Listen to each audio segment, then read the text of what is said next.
இன்றைக்கு ஆளுங்கட்சி எதிர்க்கட்சி என்று பாராமல் இன்றைக்கு தாங்கள் இந்த பக்கமும் அந்த பக்கமும் சாயாமல் நடுநிலையோடு வைக்கும் தராசு போல நீங்கள் என்றும் செயல்பட வேண்டும் என்று அன்போடு இந்த நேரத்தில் கேட்டுக்கொள்கின்றேன்.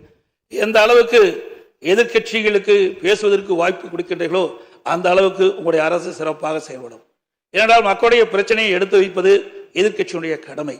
ஆகவே எதிர்க்கட்சியினுடைய கடமை சிறப்பாக செயல்படுவதற்கு அனைத்து எதிர்க்கட்சிகளுக்கும் முழுமையான நேரத்தை ஒதுக்கி கொடுக்க வேண்டும் என்று அன்போடு இந்த நேரத்தில் கேட்டுக்கொள்கின்றேன்.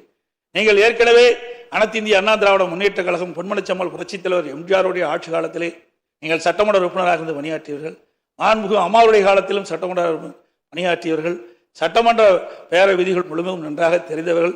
சிறப்பான முறையிலே பேசக்கூடியவர்கள். சிறப்பான முறையிலே அவையை நடத்தக்கூடிய திறமை மிக்கவர்கள்.